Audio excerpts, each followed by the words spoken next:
What if the house you're about to buy is the one nobody else will want down the road? That's a real risk here in the Raleigh area of North Carolina, and it's one that most buyers don't think about until it's too late. I've toured thousands of homes with clients across the Triangle region, and there's certain features that almost always guarantee you'll have trouble reselling, or worse, that the home will turn into a money pit. So today, I'm breaking down the types of houses you'll want to avoid if you want to protect your investment and your bank account. But before I do that, my name is Matt Martin, and not only am I a Raleigh-based realtor, but I'm also a transplant to the Triangle region, originally from LA and New York City. I've helped tons of clients just like you do exactly what I did back in 2021 and relocate to the Triangle region. So if you're looking to do the same, I'd love to help you too. Now, let's start with the biggies, and those are roofs and mechanical systems. These are the kinds of things you don't notice at first, but your wallet definitely will. Here in the Triangle region, a lot of the homes were built in the 90s and early 2000s, which means their roofs and mechanicals are all hitting that replacement age at the same time. So what are those typical lifespans? Well, an asphalt shingle roof will typically last about 20 to 25 years. A well-maintained HVAC system will typically run about 15 to 20 years, but I've seen systems that are 30 years old that run just fine, and others that have to be replaced after 10 years. So your mileage definitely may vary dramatically here. And then water heaters typically last about 10 to 15 years. A roof that's nearing the end of its life can run you $15,000 to $30,000 to replace. And while I've had some luck factoring an older roof into a lower offer price, if it's not leaking, you're likely not going to get a seller to replace it before closing. But here's the thing a lot of buyers don't think about. When you get homeowners insurance, you expect them to cover the replacement cost for your roof when the time comes, right? Not so much with older roofs. On those, many insurance companies will only cover what's called the actual cash value, which means the remaining depreciated value. So if a roof is only expected to last 20 to 25 years and you're at year 26, that means that the roof has zero actual cash value left. So you're going to be responsible for the full replacement cost yourself should it start to leak. And it's not just the roofs you need to keep an eye on. The next silent budget killer is HVAC systems, which of course love to die right after you move in or right in the middle of a deep freeze or a heat wave.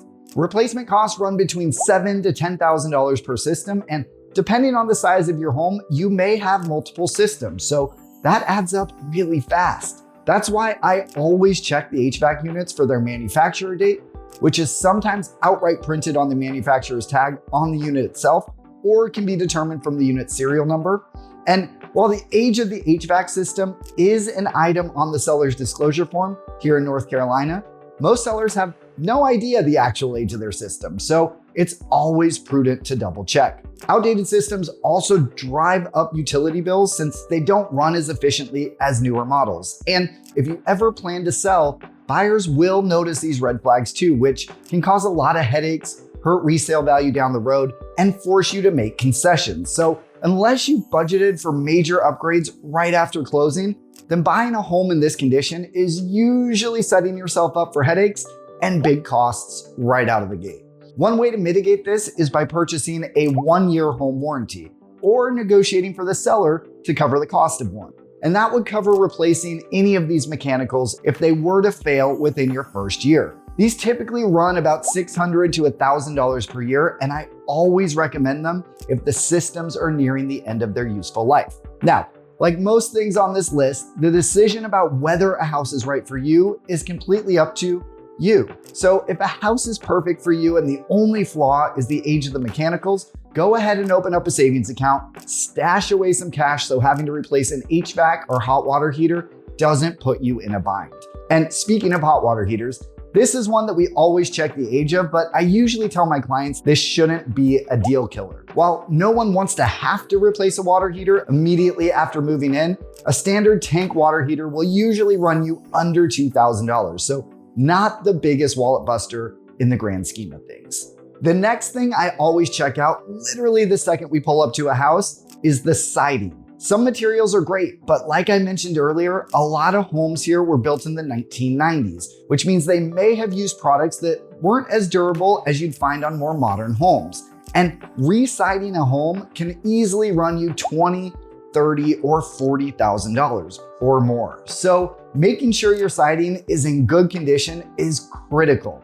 Here's a quick rundown on the most common types of siding you'll see here in the Triangle region, and I'll go from least desirable to most. On a lot of houses built in the 1980s and early 90s, you'll see what's called masonite or hardboard. This is essentially a pressed sawdust product. Think particle board, but thicker. And I'm sure you can already imagine what the downsides are here. Wood plus water is not a good combination. And masonite siding that hasn't been routinely painted to resist water has a tendency to rot and literally crumble in your fingers.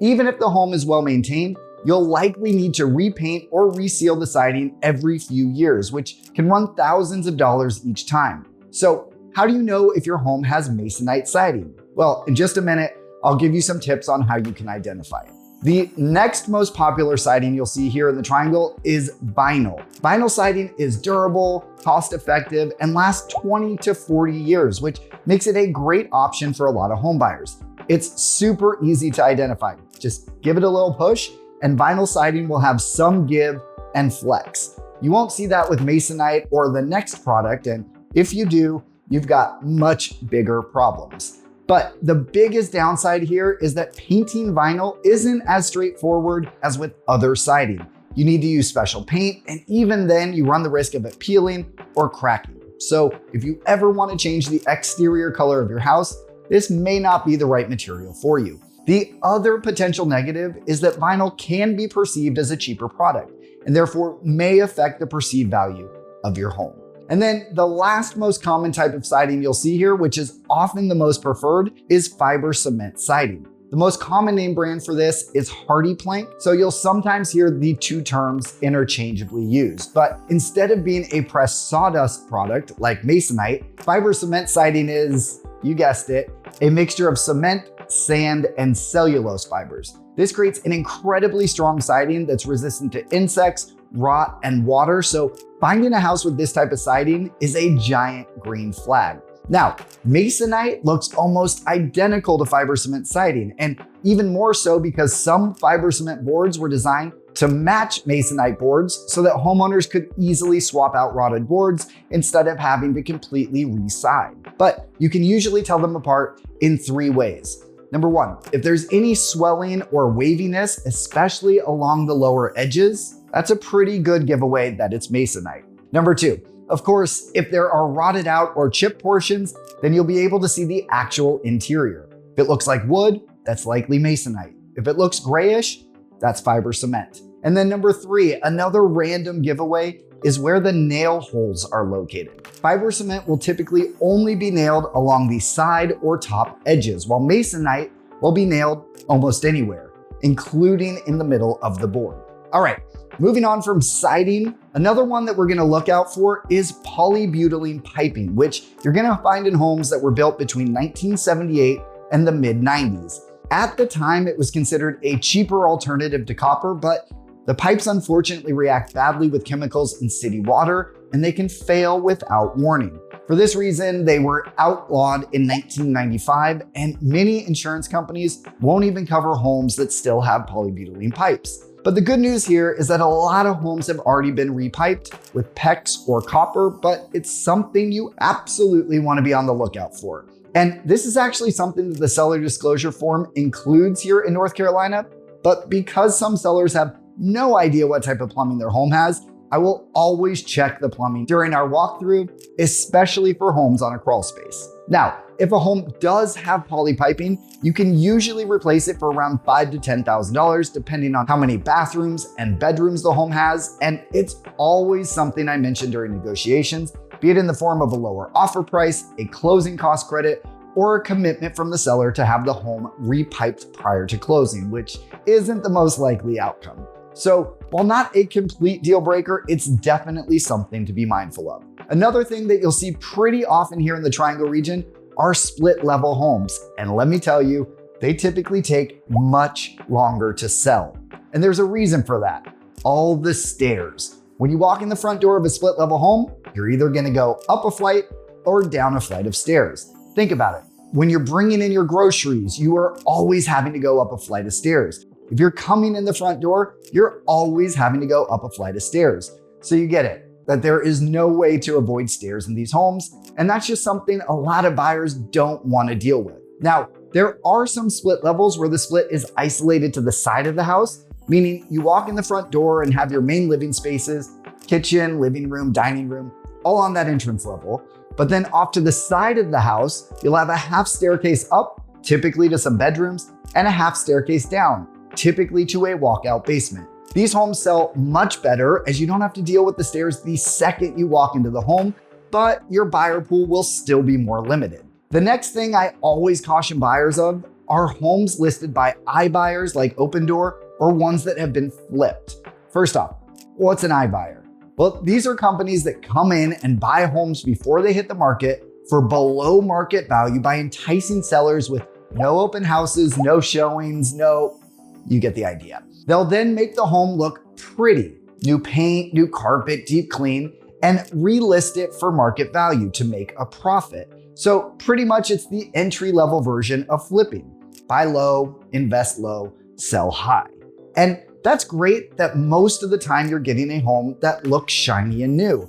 But because these homes weren't ever listed and the iBuyer never lived in the home, their disclosure will often be filled with a bunch of no representations. In other words, they don't know. So often they have no idea about the things we've already talked about here. The age of the systems, the roof, the plumbing, structural integrity. And by the time your home inspector finds this all out for you, you risk losing your due diligence money if you decide to walk away.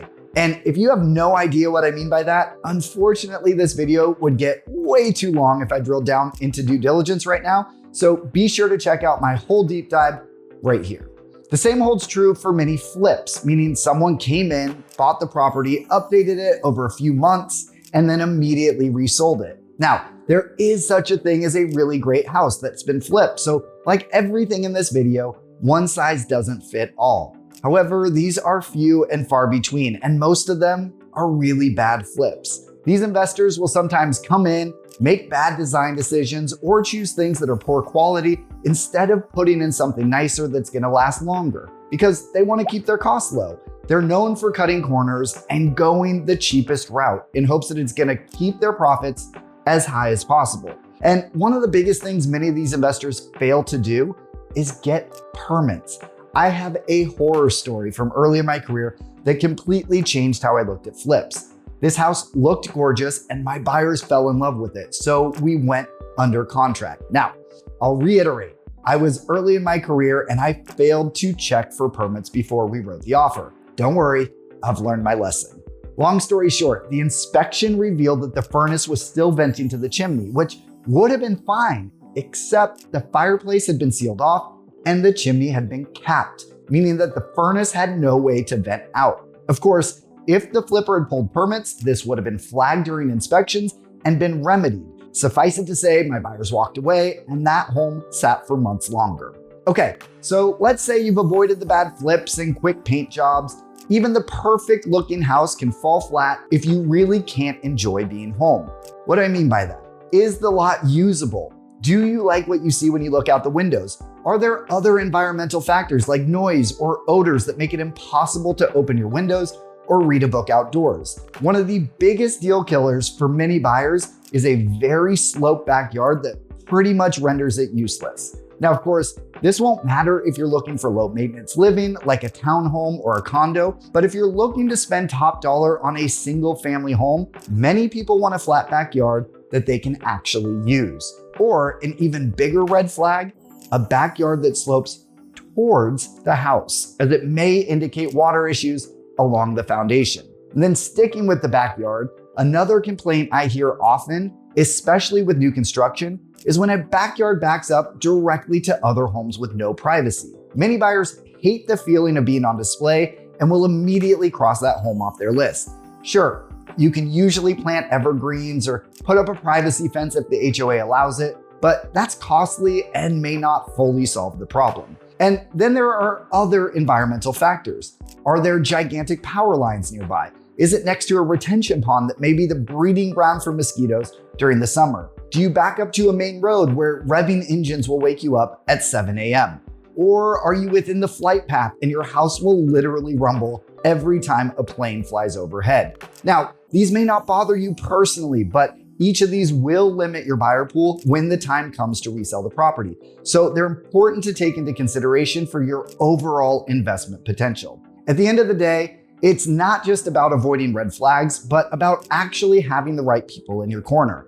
And that's where I come in to help you find the perfect home here in the Raleigh area of North Carolina. I know what to look for, I know the common pitfalls, and I work with top inspectors, roofers, and lenders to cover all the bases. So tell me, what's your deal breaker in a home? Drop it in the comments down below. And if you're ready to kick off your home hunt here in the Triangle region of North Carolina, I'd love to be your guide. You can reach me by phone, email, or text, and you can find all my contact information in the link below, or by scanning this QR code right here with your phone. And if you liked this video, I have a whole catalog of others all about moving to, living in, and buying real estate in and around Raleigh, North Carolina. Here's another one here that you may like, so give it a click to keep on watching.